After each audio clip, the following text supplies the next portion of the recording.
దేవుని అద్వితీయ పరిశుద్ధ ఘననామమునకు మహిమ కలుగునుగాక.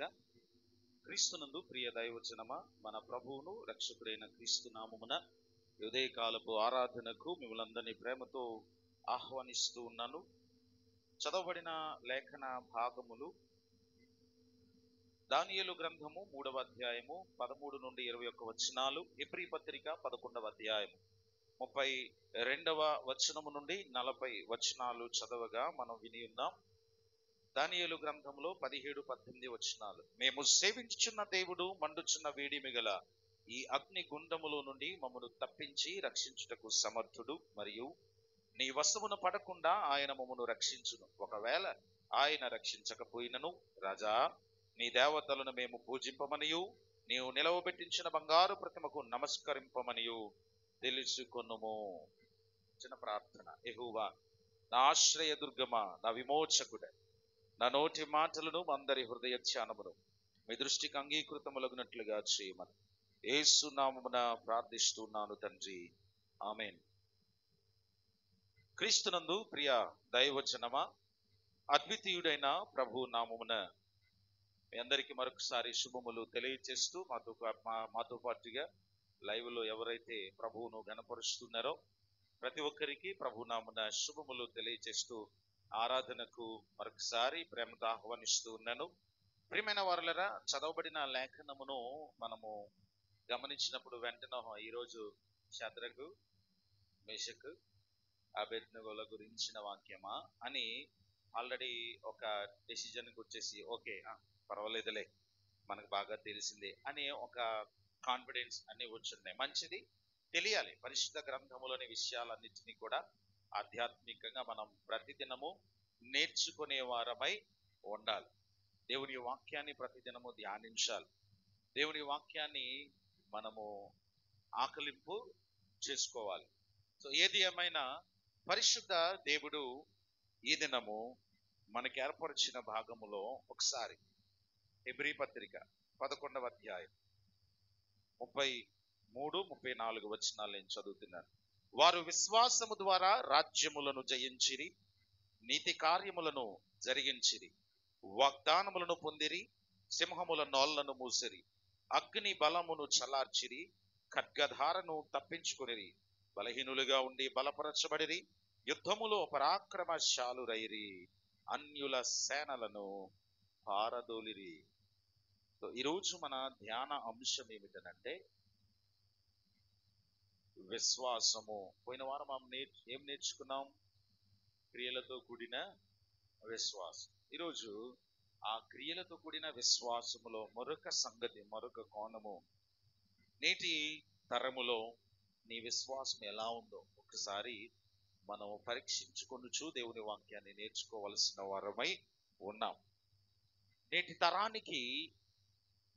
తరానికి మన విశ్వాసం ఎలా ఉండాలి అని అంటే, ఏదో ఆదివారం ఆరాధనకి వచ్చామా, ప్రార్థన చేసామా, పాట పాడామా, వాక్యం చదివామా, వాక్యం విన్నామా, వెళ్ళిపోయామా, మరలా ఆదివారం, ఈ రొటీన్ కాదు కావాల్సింది. నేటి తరములో విశ్వాసం ఎలా ఉండాలి అని అంటే, ఒక దానియేలు లాంటి విశ్వాసం, ఒక హనన్య, మిషాయేలు, అజర్యాల లాంటి విశ్వాసం. అంటే నీ విశ్వాసానికి పరీక్ష ఏర్పడుతున్నప్పుడు, నీ ఆత్మీయ జీవితము పరిశోధించబడుతున్నప్పుడు, శోధించబడుతున్నప్పుడు, పరీక్షల వలయములో అగ్ని మధ్య నడిపించబడుతున్నప్పుడు, జలముల మధ్య కూరిపోతున్న అనుభవాలలో ఉన్నప్పుడు, నీ సొంత వారిని నువ్వు అప్పగిస్తున్నప్పుడు ఖచ్చితంగా నువ్వు ఎలా నిలబడగలుగుతున్నావు? ఒకవేళ ఇప్పుడున్న ఈ పరిస్థితికే నువ్వు అలాగా కొంచెం ఒకవేళ అవకతవకలకి, బలహీనమైన ఆలోచనలకు వెళ్ళిపోతే, రాబోయే దినాలలో క్రీస్తు రాకడ సమీపిస్తున్న నేపథ్యంలో జరిగే పరిస్థితులు ఏంటనంటే, సొంత వారే సభలకు మనలను ఈడ్చుకొని వెళతారు, తీసుకుని వెళతారు అని ఉంది. క్రీస్తును నమ్ముకున్నందు చేత ఇది ఆల్రెడీ 1వ శతాబ్దములో, 2వ శతాబ్దములో ఆదిమ క్రైస్తవ సంఘము ఎదుర్కొన్నటువంటి అనుభవమే. సో నీ విశ్వాసము పరీక్షించబడుతున్నప్పుడు, నీ సొంత వారే యేసు ప్రభువుని నమ్ముకున్న కారణము చేతనే నీవు శ్రమ పడవలసి వస్తున్నప్పుడు, నీవు పరిశోధించబడుతున్నప్పుడు, నీ విశ్వాసము పరీక్షించబడుతున్నప్పుడు నువ్వు ఎలా బ్రతుకుతున్నావు? ఎలాగా నీ ఆలోచన సరళి ఎలా ఉంది? దేవుడు నా పట్ల న్యాయము చేస్తున్నాడు, దేవుడు నమ్మదగినవాడు అనే ఆలోచనలో కొనసాగుతున్నావా? లేదా దేవుడు అసలు నా పట్ల ఏమీ చేయడం లేదు, నన్ను అసలు ఇంత శ్రమలో వదిలిపెట్టేస్తారని నేను అనుకోలేదు, అలాంటి ఆలోచనలకు వెళ్తున్నావా? దేవుని వాక్యములో మనము ఈ దినము నేర్చుకోబోతున్నాం. నేటి తరములో నీవు నేను ఎలాంటి విశ్వాసము కలిగి ఉండాలో ఈ ముగ్గురు వ్యక్తులు, షద్రకు, మేషకు, అబేద్నెగో, వాస్తవానికి ఆ పేర్లు చాలా ప్రాబ్లమాటిక్ నేమ్స్. నిజానికి మనం పలకవలసిన పేర్లు అవి కావు, హనన్య, మిషాయేలు, అజర్యా. కానీ ఎంత దారుణం అని అంటే, అపవాది సంఘాన్ని, విశ్వాసిని ఎంత మోసం చేస్తాడనంటే, ఒరిజినల్ గా దైవికమైన పేర్లు మార్చేసి వాటికంటే కొంచెం గ్రేట్ సౌండ్, పిలవడానికి కొంచెం స్వీట్ గా అనిపించేటట్టుగా కనబడే పేర్లతో విశ్వాసి యొక్క ఆధ్యాత్మిక ఔన్నత్యాన్ని కూడా కప్పిపుచ్చేంత మోసపూరితమైన రీతిలో పేర్లు పెట్టేస్తారు. అపవాది చేసే మోసంలో రెండవ పేరు ఒకటి. ఎప్పుడైనా ఒక విశ్వాసికి, ఒక వ్యక్తికి ఒక పేరే ఉండాలి. 4-5 పేర్లు మెయింటైన్ చేస్తున్నావు అని అంటే అది దైవికమైన ఆలోచన కాదు. ఇంట్లోనైనా ఎక్కడైనా సరే ఒకే ఆధ్యాత్మిక పేరు. సో ఒకవేళ ఈ కోణానికి వెళ్తే మళ్ళీ టాపిక్ వేరే అయిపోతుంది. కానీ వాస్తవానికి హనన్య, మిషాయేలు, అజర్యా ఈ పేర్లు ఇశ్రాయేలు రాజవంశీకులైన ఈ షద్రకు, మేషకు, అబేద్నెగోలుగా పిలువబడుతున్న ఈ ఆత్మీయ భక్తులకు వారి పితరుల ద్వారా, వారి తల్లిదండ్రుల ద్వారా వాక్యానుసారముగా పెట్టబడినటువంటి పేర్లు. ఆ పేర్లు కూడా మనం మర్చిపోయి, కొంతమందికి హనన్య, మిషాయేలు, అజర్యా అంటే కూడా తెలియదు, ఎవరు ఈ పేర్లు ఎప్పుడు నేను వినలేదే అనుకుంటా. మళ్ళీ వెంటనే షద్రకు, మేషకు, అబేద్నెగో.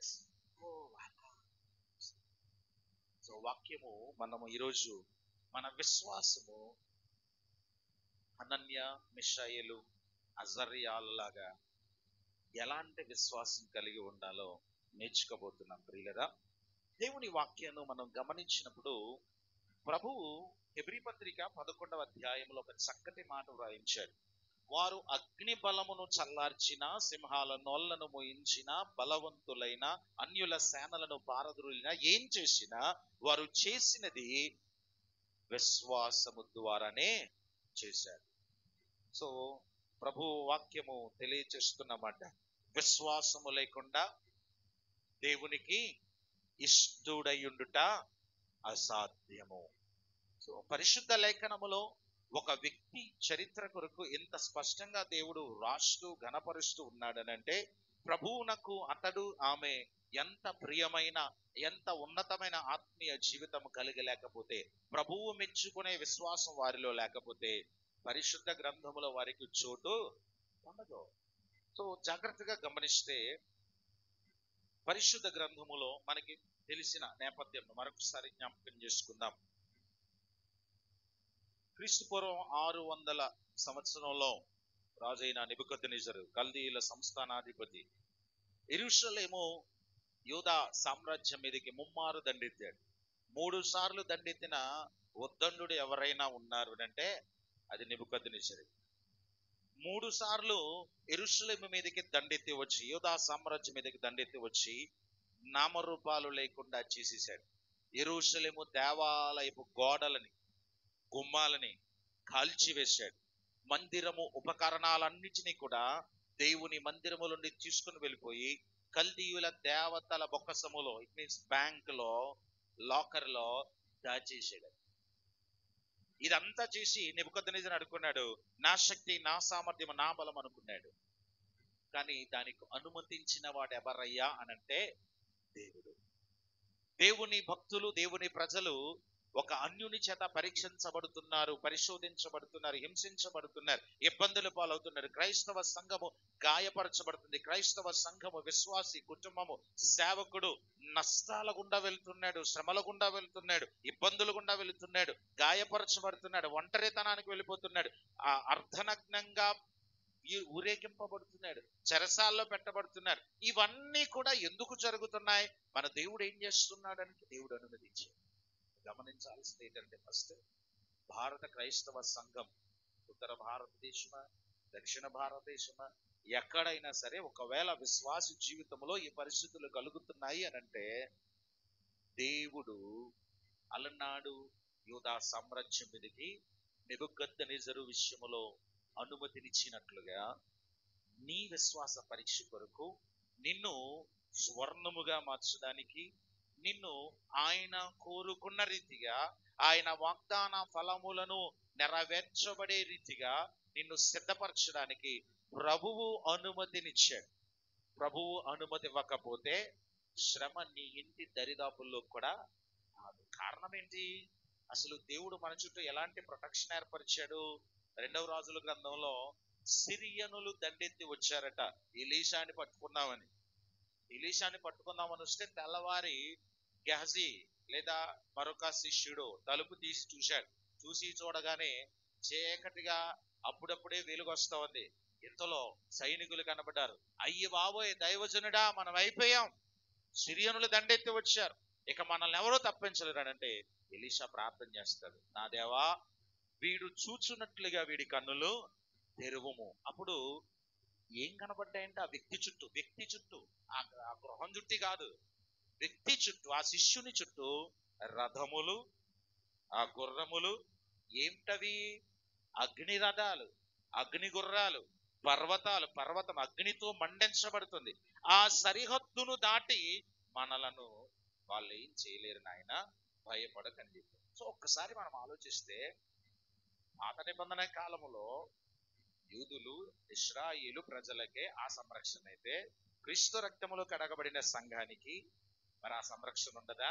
మరి అంత కంచిని దాటుకొని, ఆ సరిహద్దును దాటుకొని శ్రమ లేదా అవమానము, నింద నిన్ను తాకడానికి, సంఘము శ్రమల పాలవడానికి దేవుడు ఎందుకు అనుమతిస్తున్నాడు? అగ్నిని దాటుకుని వచ్చేంత ధైర్యం ఎవడుకుంది ఈ లోకంలో? అపవాదికైనా హక్కుందా? దేవుని అగ్నిని దాటే దమ్ము వాడికి లేదు, దేవుడు పర్మిషన్ ఇస్తే తప్ప కదా. అలాంటిది శ్రమ వస్తుందే అంటే ఖచ్చితంగా దేవుడు అనుమతి ఇచ్చాడు అని అంటే, దేవుడు ఏదో నీ విశ్వాసాన్ని పరిపూర్ణం చేయడానికి, లేదా నీకు ఒక ఉన్నతమైన ఆత్మీయ పాఠాన్ని నేర్పించి నిన్ను ఇప్పుడున్న స్థాయి కంటే మించి ఉన్నతమైన స్థాయికి నిన్ను నడిపించడానికి దేవుడు అనుమతి ఇచ్చాడు. దేవుడు అనుమతి లేకుండా నీ గుండెకు గాయం కలగల, దేవుడు అనుమతి లేకుండా నీకు గర్భశోకం కలగల, దేవుడు అనుమతి లేకుండా నీ ఉద్యోగ విషయంలో నీవు పోరాడుతూనే అలిసిపోయి ఇంకెందుకు వస్తాది లేదనే స్థాయికి నువ్వు రాలేదు. దేవుడు చూస్తున్నాడు వీటన్నిటిని. అయితే వీటన్నిటిని జయించడానికి నీకు బలమైనది ఒకటి కావాలి. అది సంఘం మొట్టమొదటిగా కొట్టబడిన సందర్భం, ఆది సంఘం మొట్టమొదటిగా గాయపరచబడిన సందర్భం అపోస్తుల కార్యం 4వ అధ్యాయంలో ఉంటది. పుట్టుకుంటి వాణ్ణి స్వస్థపరిచిన తర్వాత పేతురు యోహానులను చెరలోనికి పంపించి వారిని రకరకాలుగా ఏమైతే చేయాలో అంటే డిస్కషన్ పెట్టారు. డిస్కషన్ లో గెలవల. విద్యలేని పామరులకు ఇంత పాండిత్యం ఎక్కడదని ఆశ్చర్యపోయేంత జ్ఞానాన్ని పరిశుద్ధాత్మ మాటల ద్వారా వీళ్ళని గెలవలే అని అనుకున్నారు. కొట్టారు, పిడిగుద్దులు గుద్దారు, దవడలు వాయించారు, ఒళ్ళంతా హోనమైపోయేలా చెత్త కొట్టేసి ఈ నామమును మీరు ప్రకటించొద్దు, జాగ్రత్త అని. అప్పుడు పేతురు గారు అంటాడు, ప్రభువు మాట వినడం మంచిదా, మీ మాట వినడం మంచిదా అని అన్నాడు.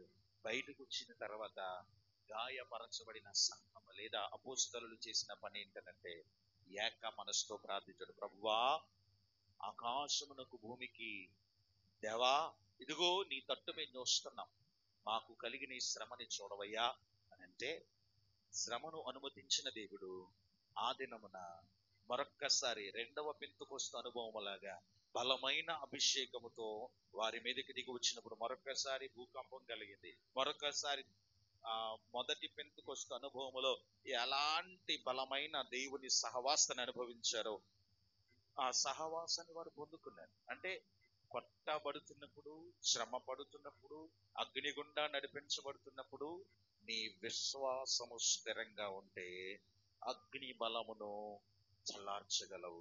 నీ విశ్వాసము స్థిరంగా ఉంటే ఖడ్గదారును తప్పించుకోగలవు. నీ విశ్వాసము స్థిరంగా ఉంటే నువ్వు ఇప్పుడు బలహీనురాలివేమో నీ ఉన్న పరిస్థితులను బట్టి ఖచ్చితంగా బలమైన స్థితిలోనికి నడిపించబడగలవు.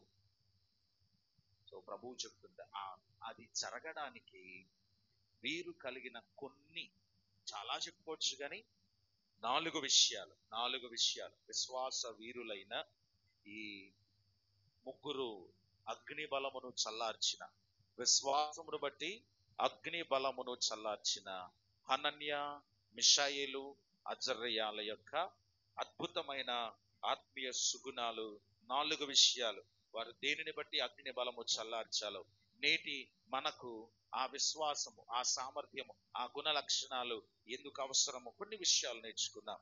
కృష్ణందు ప్రియమైన వర్లరా, ఇప్పుడు చదవబడిన టెక్స్ట్ లోకి వచ్చేస్తే దానియేలు గ్రంథం 3వ అధ్యాయం ప్రారంభం నుండి మనం చూస్తే నెబుకద్నెజరుకు ఒక ఆలోచించింది. దూరాయన మైదానమందు 60 మూరల పొడుగు అనగా 60 మూరల ఎత్తు 6 మూరల వెడల్పు గల బంగారు విగ్రహాన్ని చేయాలి.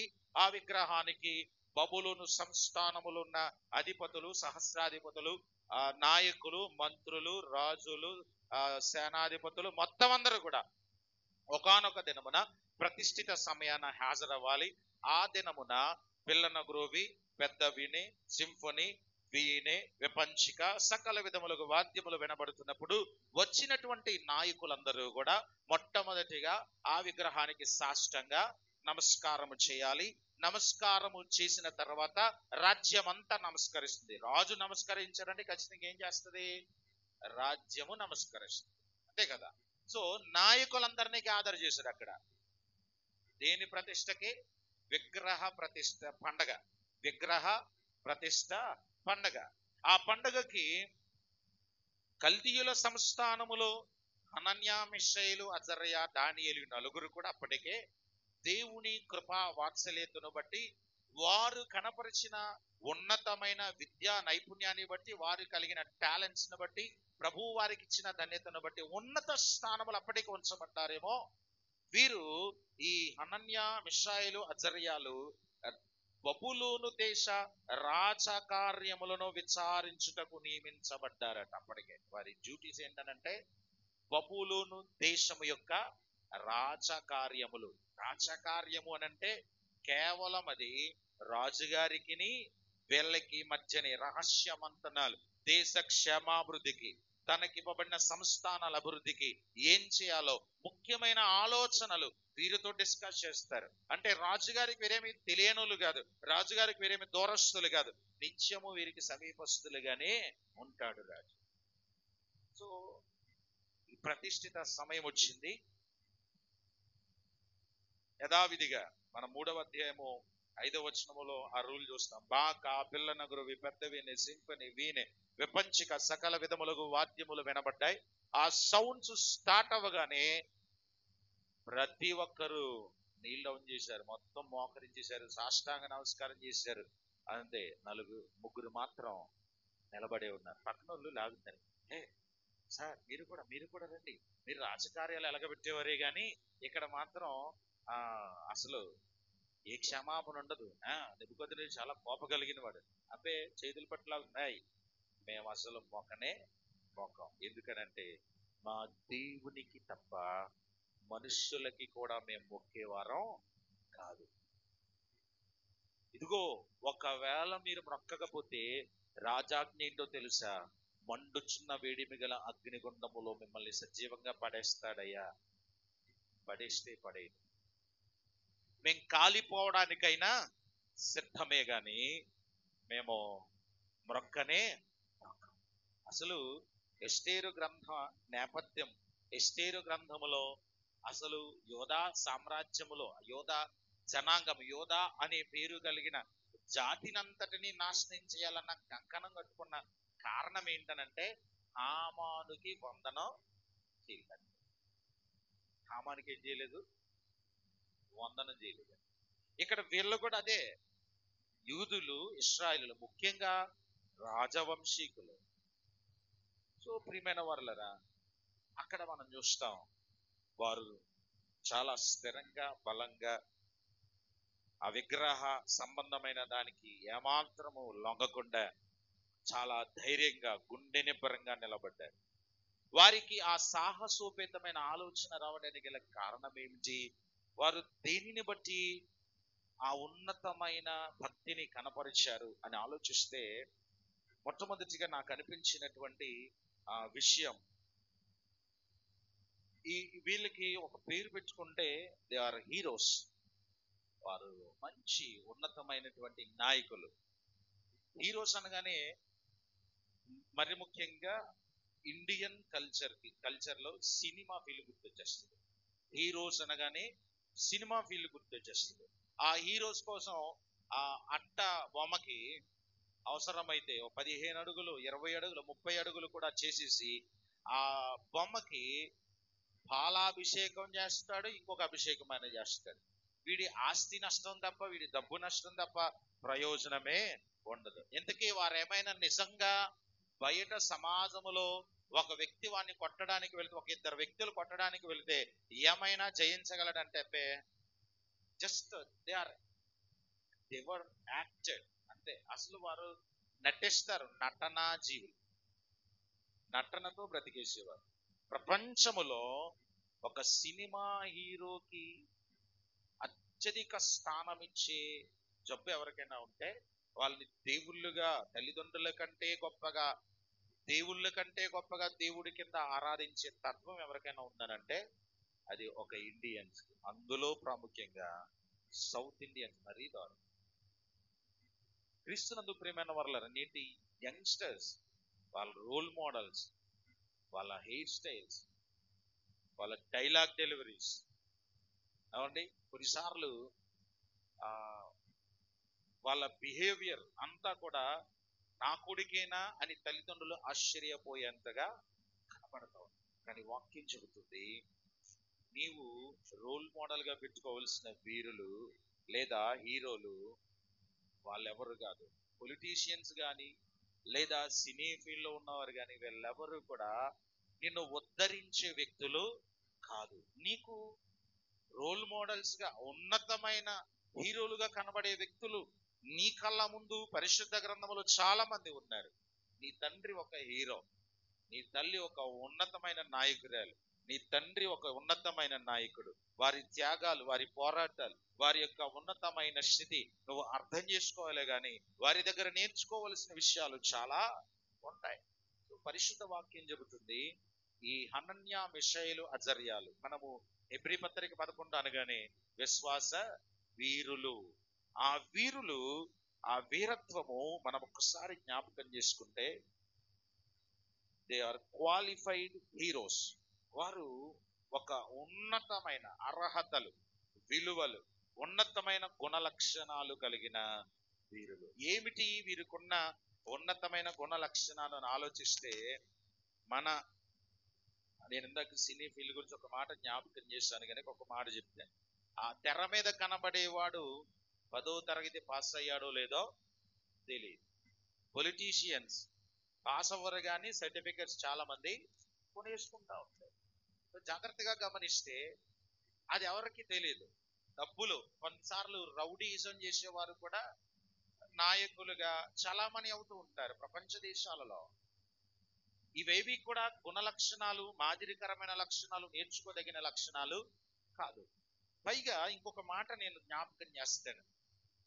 అపవాది లోకము ఒక వ్యక్తిని ఒక హీరోగా, ఒక ఉన్నతమైన వీరుడిగా, నాయకుడిగా గుర్తించాలి అని అంటే వాళ్ళ దగ్గర అర్హతలు లేకపోతే, డబ్బు కావచ్చు, అందం కావచ్చు, బలం కావచ్చు, సామర్థ్యం కావచ్చు, లేదా ధనం కావచ్చు, లేదా మన భారతదేశ జాడ్యాన్ని బట్టి ఆలోచిస్తే కులం కావచ్చు, ఆ అర్హతలను బట్టే ఒక వ్యక్తిని నాయకుడిగా గుర్తిస్తారు, అంగీకరిస్తారు.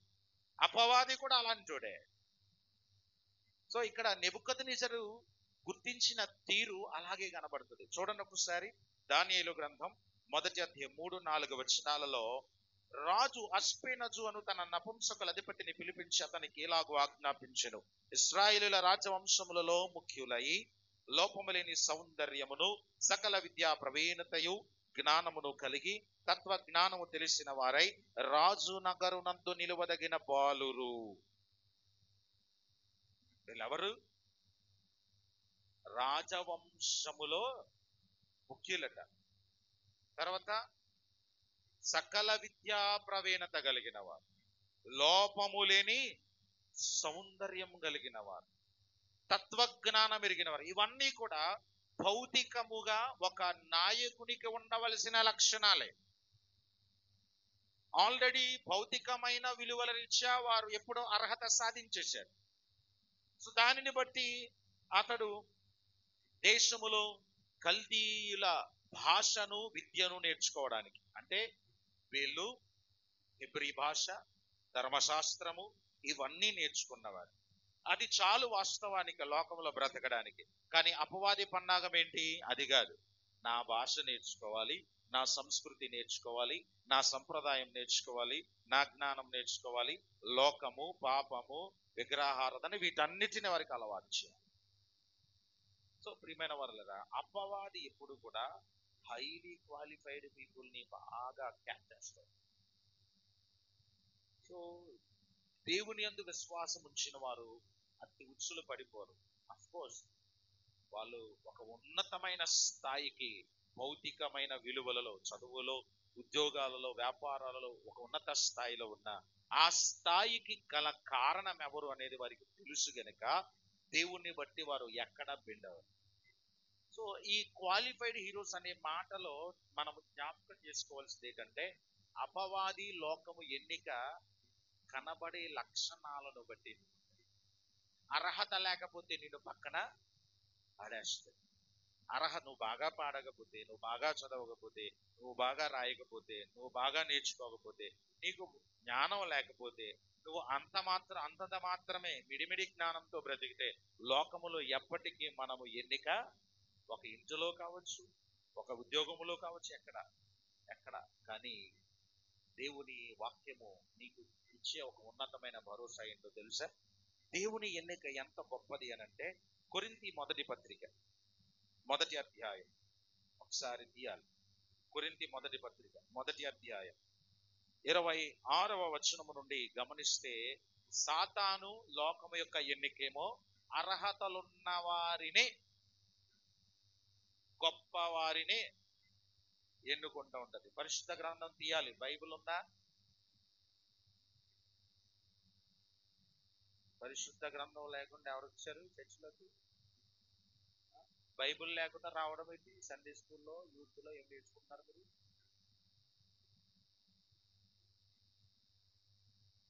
మరొకసారి చూడటానికి వీల్లేదు. ఖచ్చితంగా దేవుని వాక్యము జ్ఞాపకం చేస్తే చదువుదాం. సహోదరులారా, మిమ్మును పిలిచిన పిలుపును చూడుడి. మీలో లోకరీతిని జ్ఞానులైనను, ఘనులైనను, గొప్ప వంశము గలవారైనను అనేకులు పిలువబడలేదు. అంటే క్లియర్ గా పౌలు గారు చెప్పారు. అంటే పిలవబడిన వారిలో జ్ఞానులున్నారు, ఘనులున్నారు, గొప్ప వంశము గలవారున్నారు. అయితే ఎక్కువ మంది వాళ్ళు లేరని. అక్కడ ముందు ఆ వచనానికి క్లారిఫికేషన్ నేర్చుకోవాలి. ఏమన్నాడు అక్కడ? అనేకులు. అంటే అనేకులు పిలవబడలేదంటే కొద్ది మంది పిలవబడ్డారు, లోకరీతిగా అర్హతలు కలిగిన వారేమో.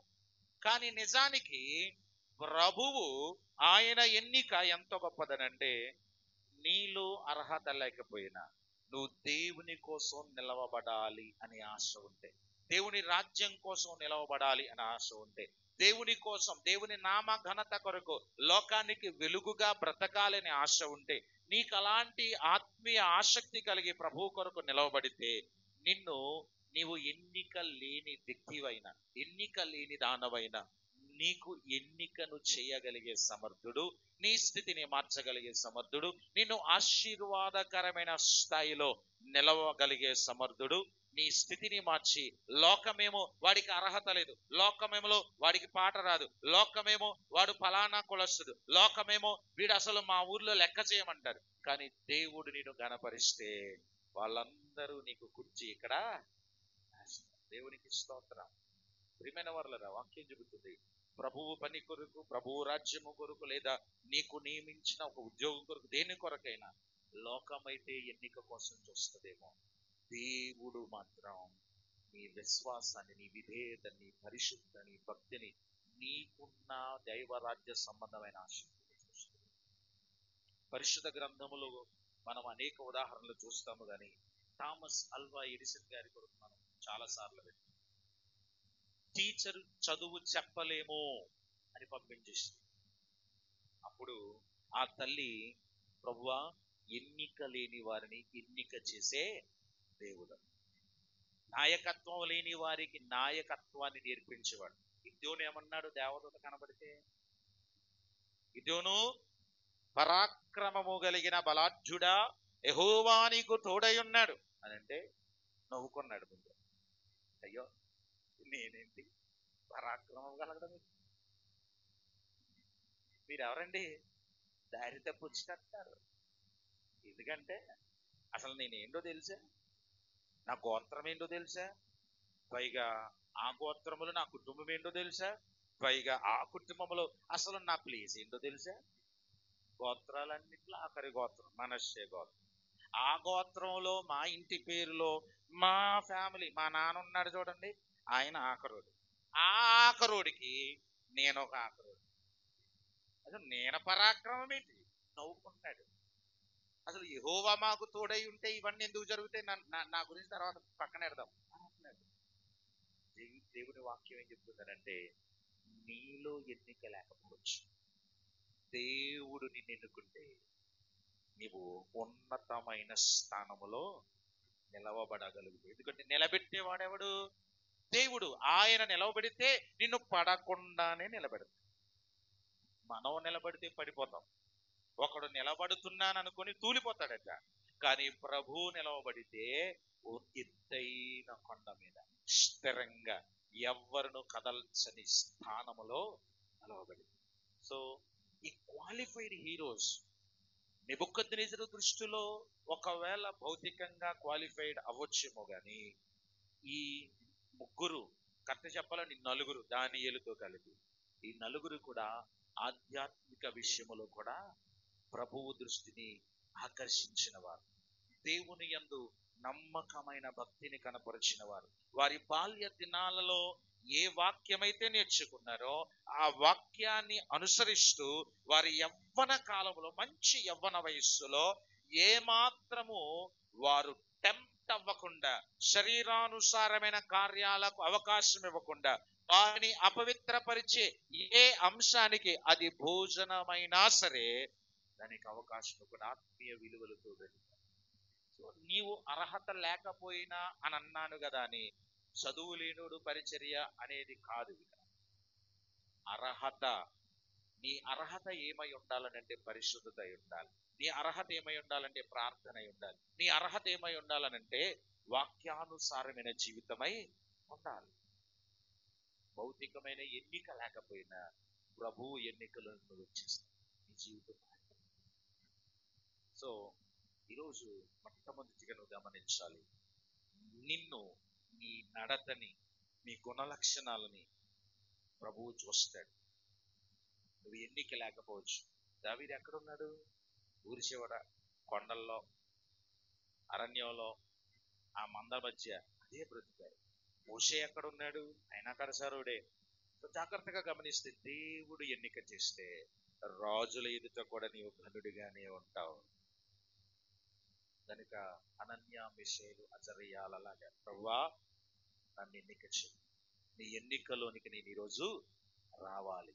స్వార్థ పరిచర్యలో, నీ రాజ్య విస్తరణలో, నీ కొరకు పనిచేయడంలో, భారమైన ఉన్నతమైన నీ రాజ్యము కొరకు నేను ఎన్నిక చేయబడిన వ్యక్తిగా ఉన్నాను. మనుష్యులు కాదు, నీవు నన్ను ఎన్నిక చేయి. అది కోరుకోవాలి. రెండవది ఏంటంటే దే ఆర్ యునిక్ హీరోస్. అంటే వాళ్ళొక్కలే అలాంటి గుణలక్షణం కలిగిన వారు. కరెక్ట్ గా ఇంకొక మాట మనం యాడ్ చేస్తే దే ఆర్ సెపరేటెడ్, ఒక ప్రత్యేకించబడిన వారు. వారు అందరితో కలగలిసిపోయి అందరిలో నేను అనేది కాదు. ఎక్కడున్నా ఆ ప్రత్యేకత కనబడుతుంది. So separated person. ప్రతి ఒక్కొక్కరు కూడా దేవుని విషయంలో ప్రత్యేకించబడిన జనాంగముగా ఉండాలి. దేవుని కొరకై నువ్వు ఒక్కడవే కనబడాల.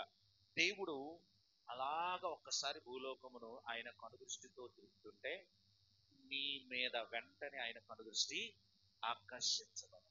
నీ దగ్గర ఆయన కనుదృష్టి ఆగిపోవాల. ఎందుకనంటే you are the unique person. నేను చూసినప్పుడు దేవునికి అలా అనిపించాల. హనన్య, మిషాయేలు, అజర్య, దానియేలు అలా అనిపించారు ఆ దేశంలో. ఏంటి వారికి అంత ప్రత్యేకమైన ఆధిక్యత అనంటే రాజభోజనం వద్దన్నారు, రాజు పానం వద్దన్నారు. వారిని అపవిత్రపరిచే ఏ విందు, ఏ విధమైన అధికారము, ఏ హోదా, ఏ రుచి మాకు అవసరం లేదు అని అన్నారు. ఈ రోజుల్లో మామూలుగా చెప్తున్నాను, ఆరోగ్యం కోసం పచ్చిం చెయ్యండి అంటే పచ్చిం చేసే వాళ్ళే లేదు. నిజం. ఆరోగ్యం కోసం కొన్ని పదార్థాలు తినొద్దు అని చెబితే తినేసి టాబ్లెట్ వేసుకుంటామనేవారే తప్ప తినకుండా నియమకరంగా ఉండి పెద్దోళ్ళందరూ చాలా నవ్వేస్తున్నారు ఈ మాట. ఎందుకనంటే పిల్లలతో పడుతున్నాం. జ్వరం వచ్చి పెరుగన్నం తిన్నా, చారు వేసుకుని తినంటే నేను చికెన్ తింటా అన్న. ఒరే నాయన, జ్వరం వస్తే చికెన్ తినకూడదు, పెరిగిపోతాను, చికెనే తింటా. ఇంకా తప్పక పేరెంట్స్ కూడా బెండ్ అయిపోతుంది. కానీ ఒకవేళ మా చిన్నప్పుడు కానీ అంటే మాకు బెండ్ తీసి. సో జాగ్రత్తగా గమనిస్తే దానియేలు, హనన్య, మిషాయేలు, అజర్య వీళ్ళు వారిని దేవుని నుండి దూరము చేసే ఆహారమైన, ఆధిక్యతైన, అర్హతైన, అందలమైన ఏది మాకొద్దన్నారు. రాజుగారు ఏం తింటారు అదే నాయన, నువ్వు రాజు కుటుంబీకు, నేను రాజ కుటుంబీకుణ్ణి, నా రాజు ఇక్కడ రాజు కాదు, రాజు, రాజులకు రాజు, రాజులను నియమించే రాజు, ఆయన దృష్టికి నేను దూరం అయిపోతాను. ఈ భోజనం దగ్గరికి వస్తే ఆ భోజనం నాకు దూరం అయిపోతుంది అని అనుకున్నారు. వాళ్ళు ఏం కోరుకున్నారో తెలుసా? మనం ఆల్రెడీ తెలిసిన విషయం కాబట్టి నేను రెఫరెన్స్ చూపించడం లేదు.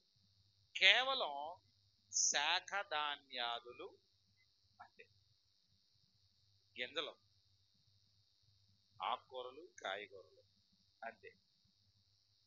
ఆకుకూరలు, కూరగాయలు, కాయగూరలు కాదు. దేవునికి స్తోత్రం. సో జాగ్రత్తగా గమనిస్తే వారు ఆ విషయంలోనే కాదు, దేవుని విషయంలో ఇక్కడ మనం చూసాం. విగ్రహం ఎదురుగా కనబడింది. అధికారులందరూ కూడా, దేశపు అధికారులందరూ కూడా సౌండ్స్ వినగానే మోకరించారు, నమస్కారం చేస్తున్నారు. మేబీ ఆ నమస్కరించిన వారిలో ఇశ్రాయేలీల్లో కూడా కొందరు ఉండి ఉంటారు. ప్రత్యేకంగా వీరినే ఎందుకు పరిశుద్ధాత్ముడు గణపరచనంటే వీళ్ళు అలా నిలబడ్డారు ప్రత్యేకంగా. కొందరైతే నిలబడలేకపోయారు.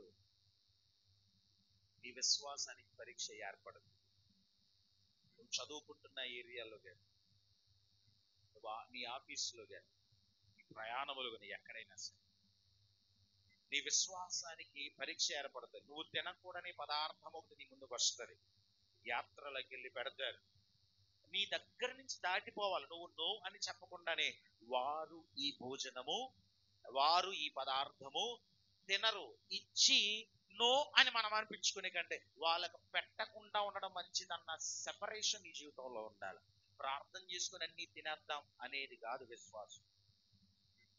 నీ ముందు ఒకవేళ వాళ్ళు నీ ముందు దాటిపోతున్న ఆ స్వీట్, ఆ ఫుడ్ ఏదైతే ఉందో అది నీకు చాలా ఇష్టమైంది, ఎప్పటి నుంచో తినాలని అనుకుంటున్నావు అది, కానీ అది దైవికమైంది కానప్పుడు తృణప్రాయంగా ఎంచగలగాలి.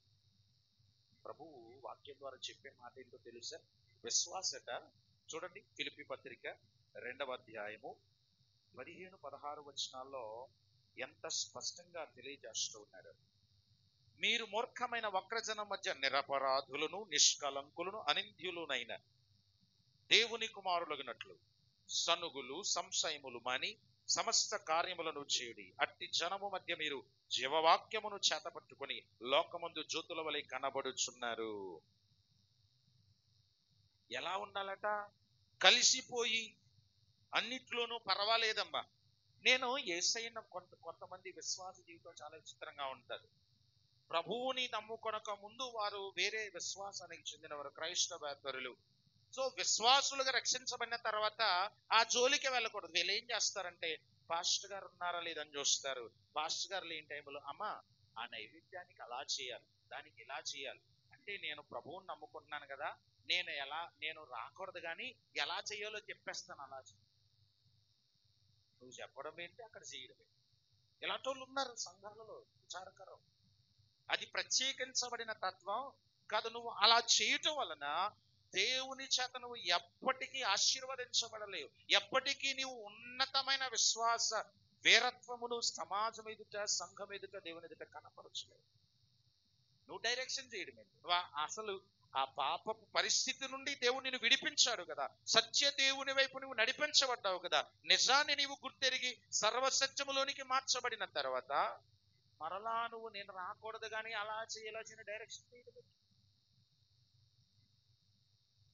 అది నీ పని కాదు. నీ చేతనైతే ధైర్యం ఉంటే అమ్మా అవన్నీ ఎందుకు, నేను ఆరాధిస్తున్న నా ప్రభు దగ్గరికి వచ్చి అని చెప్పగలగాలి. దగ్గరుండి నువ్వు చేయించేది. ఎలాంటోళ్ళు కూడా ఉన్నారు విశ్వాసం, వాళ్ళు ప్రత్యేకించబడిన వారు కాదు, లోకముతో కలిసిపోయేవారు. కలిసిపోవడానికి కాదు మనల్ని ఏర్పరిచింది.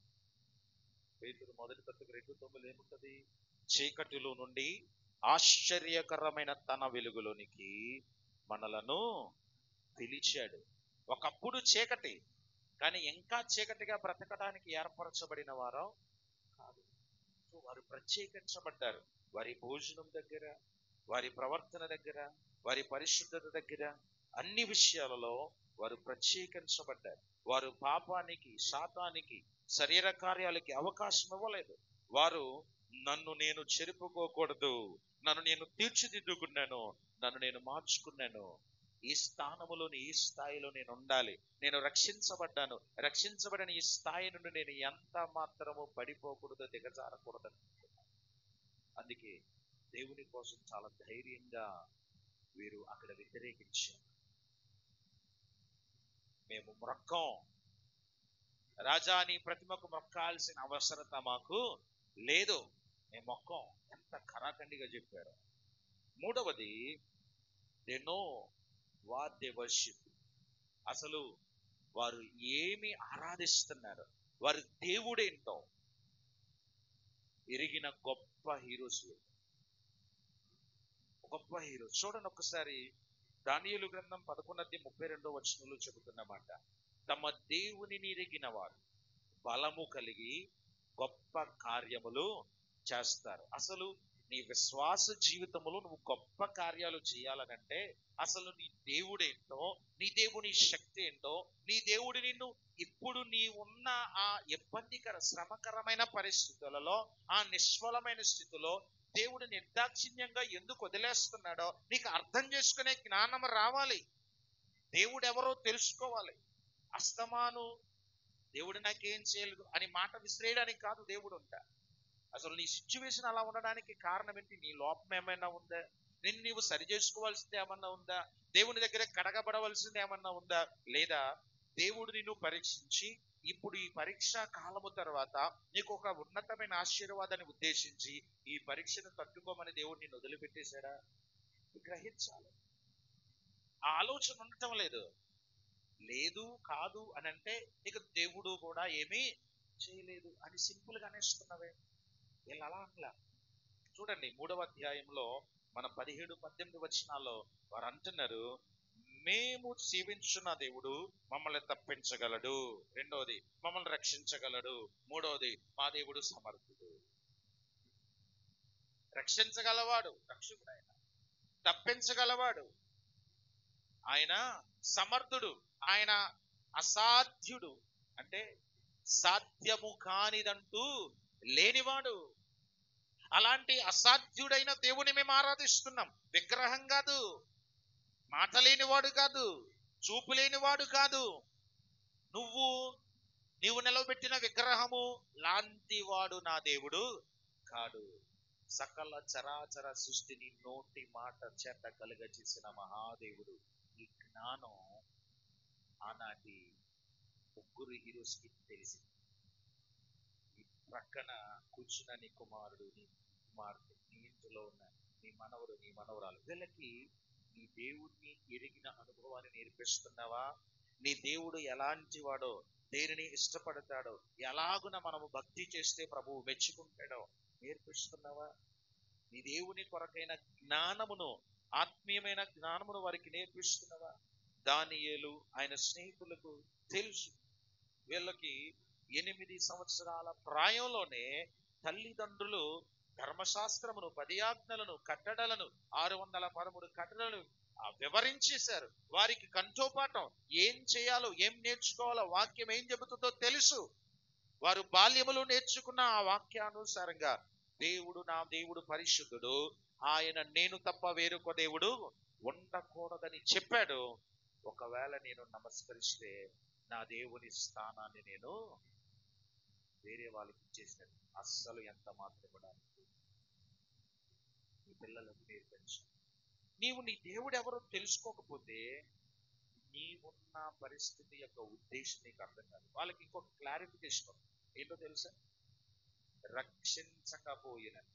రక్షించగలిగిన సమర్థుడనే కాదు, రక్షించకపోయినను నా దేవుడు దేవుడే. అది నమస్కరించమనంటే అర్థం ఏంటనంటే, మా దేవుడు రక్షించకపోయిన అంటే మమ్మల్ని రక్షించగలిగిన సమర్థుడైన వాడు మమ్మల్ని కాలిపోవడానికి అనుమతిస్తే, అగ్నిగుండములో వదిలేస్తే, మాకెప్పుడో చెప్పాడు ముందు, జలములలో పడి వెళ్ళిన, అగ్ని మధ్యను నడిచిన, నిన్ను కాలిపోనివను, జలములు నీ మీదకి రానివనని చెప్పిన వాడు నిర్దాక్షిణ్యంగా జలములు ముంచివేయడానికి అనుమతిస్తే, అగ్ని కేలలు మమ్మల్ని కాల్చివేయడానికి అనుమతిస్తే, ఆ విషయములో మేము బెదిరిపోయి మాత్రం నీ దగ్గర.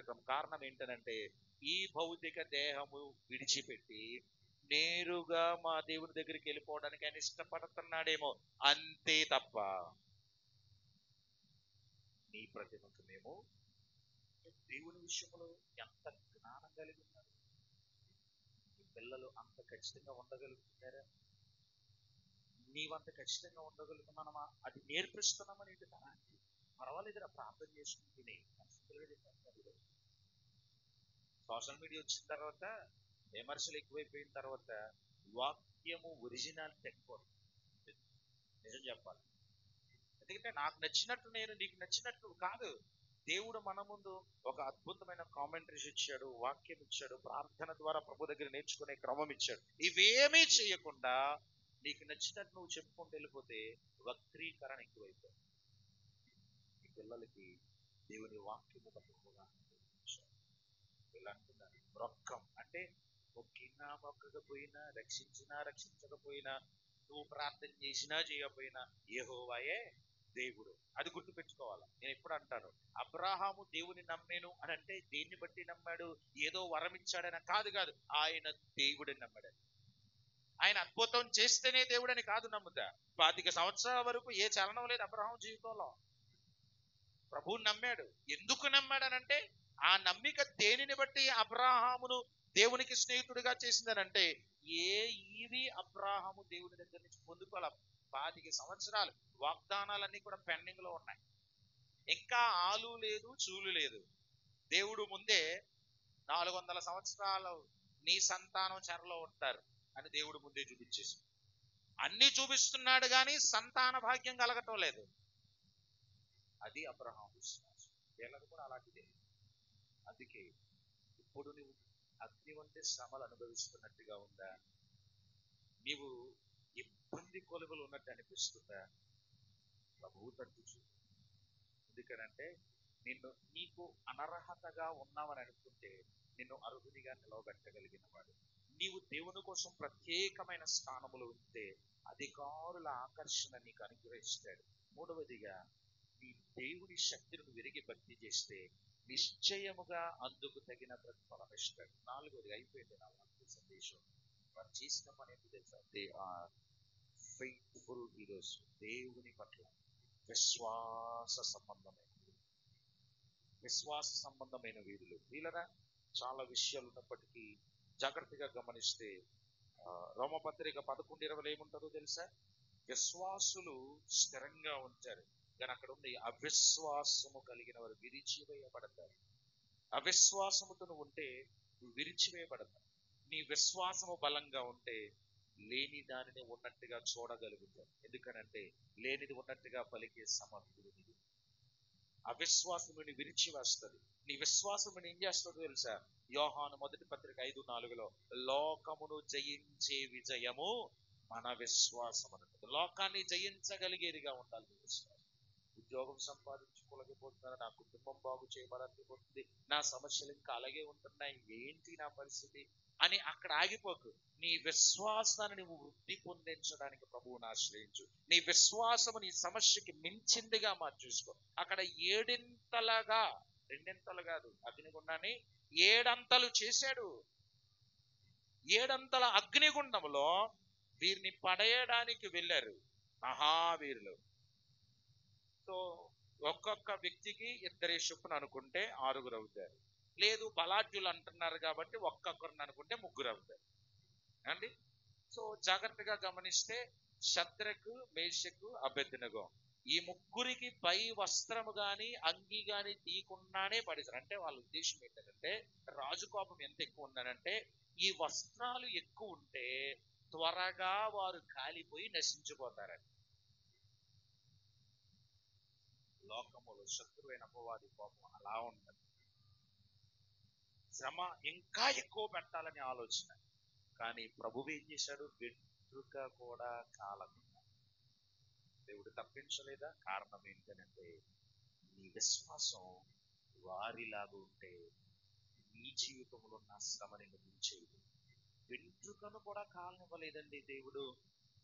అంటే అగ్నిగుండంలో పడేస్తే క్లాత్ కాలడమైనా కొంచెం టైం తీగి, జస్ట్ స్టవ్ నుంచి ఏదైనా హాట్ వాటర్ తీయమంటే మాకు సరిగా పట్టుకోవడం చేత కాదు, ఎలా తీయాలో తెలియక జస్ట్ ఇలా అన్నాం అనుకోండి, ఈ ఏరియాలో ఉన్న ఈ వెంట్రుకలు ఎన్నోసార్లు తగలడిపోతుంటాయి.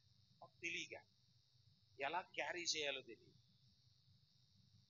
అలాంటిది అగ్నిగుండము 7 చేస్తే వేసిన వారు చచ్చిపోతారు. వేసిన వారు వెంటనే చచ్చిపోయారు.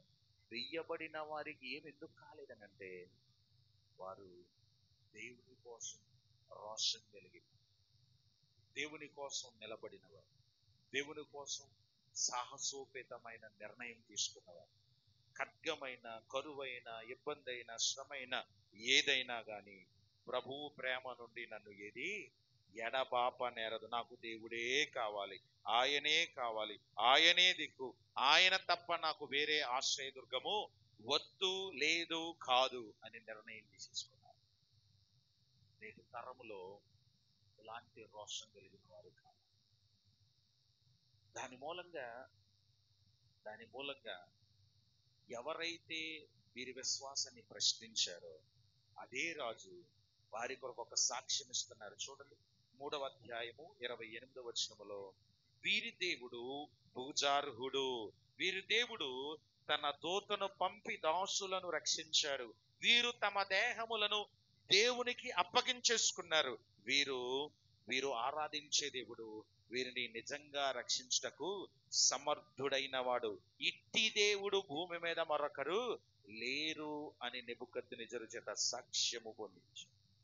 అంటే నీవు హెచ్చించబడితే, నీవు ఘనపరచబడితే, నీవు ఉన్నతమైన స్థాయికి వస్తే, నీవు ఉద్యోగం సంపాదించుకుంటే, నీకు గర్భఫలం వస్తే, నీకు దేవుని ఆశీర్వాదాలు పొందుకుంటే, నీవు దీవించబడుతూ ఉంటే నీ దీవెన నీ దేవునికి కూడా ఘనతని తీసుకొస్తుంది. అది మనము గుర్తెరగాలి. దేవుని వాక్యం చెబుతున్న సత్యం. ఈ విశ్వాస వీరులు దేవుని కోసం నిలవబడ్డారు, దేవుని కోసం స్థిరమైన విశ్వాసంతో పనిచేశారు, దేవుని కోసం నమ్మదగిన వారిగా జీవించారు.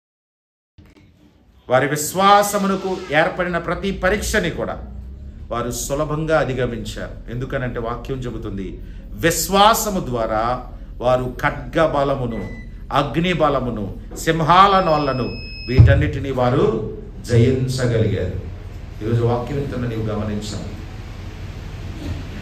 నీకున్న భౌతికమైన శ్రమ నీ విశ్వాసాన్ని కృంగదీసి బలహీనమైన స్థాయికి తీసుకురాకూడదు. అది అగ్ని అయినా, ఆర్థిక అవసరత అయినా, నిరుద్యోగమైన, శరీర రుగ్మత అయినా, కుటుంబంలో ప్రియమైన వారిని కోల్పోతున్న పరిస్థితి అయినా, ఏదైనా కానీ నీ దేవుని కంటే మించినదిగా ఏది ఉండడానికి వీలు. అన్నిటికీ మించినవాడు దేవుడైతే అన్నిటినీ ఆయన నీకు ఆశీర్వాదకరంగా మారుస్తాడు. ఇవ్వగలిగిన సమర్థుడు, నిన్ను సిగ్గుపరిచినట్లుగా మాట్లాడిన వారి ఎదుటే నిన్ను ఘనమైన స్థానంలో ఉంచగలవాడు. వారికి ఈ పరీక్ష తర్వాత వారి సింహాసనములను దేవుడు, వారి అధికారములను దేవుడు పెంచాడు. శ్రమ తర్వాత ఆశీర్వాదం పెరుగుతాదే గాని తరిగిపోదు. సో శ్రమలో నిలవబడగలిగే, తట్టుకోగలిగే విశ్వాస సామర్థ్యం నీకు. సో ప్రభు వాక్యం చెబుతుంది, ఆయనే అగ్నిగుండంలో దిగిపోయాడు కదా. ఆయనే శద్రకు, మేషకు, అబేద్నెగోలతో పాటుగా అగ్నిగుండంలో యేసు ప్రభువు ఉన్నారు. ఒక మల్లె పువ్వుల మీద నడుస్తున్నట్టుగా ప్రభువు వారు కలిసి మాట్లాడుకుంటూ తిరిగేస్తున్నారు. వారు ఆత్మతో నింపబడి ప్రభు సన్నిధిలో ఆరాధిస్తూ ఉన్నారు. ఏమి కృపండి వారికి. ఒకవేళ అగ్నిలోనికి దిగకపోతే ఆ ముగ్గురికి దైవ ప్రత్యక్షత దొరికేది కాదు. అంటే నువ్వు పరీక్షించబడుతున్నావు, నీ పరీక్ష తర్వాత దైవ ప్రత్యక్షత ఉంటుంది. నీ పరీక్షలో నువ్వు చివరి స్థాయికి వచ్చిన తర్వాత దేవుని వాగ్దానముల ప్రత్యక్షత, దేవుని ఆశీర్వాదముల ప్రత్యక్షత దేవుడు నీకు ఇస్తాడు. ఆయన నీతో మాట్లాడుతాడు. నీ స్థితి మారబోయే ముందు మరొక్కసారి దేవుడు నిన్ను బలపరుస్తాడు. అంతే, కొండలోంచి బయటకు వచ్చిన వెంటనే పరుస్తాడు. ఈరోజు వాక్యం ద్వారా ప్రభువు నిన్ను బలపరచునుగాక, ప్రభువు నిన్ను ధైర్యపరచునుగాక. విశ్వాసములు, వీరత్వముతో ప్రభు రాజ్య సువార్తలో ఘనమైన సాధనములుగా పనిచేయాలి. ప్రభువు నిన్ను దర్శించి ఆశీర్వదించును గాక.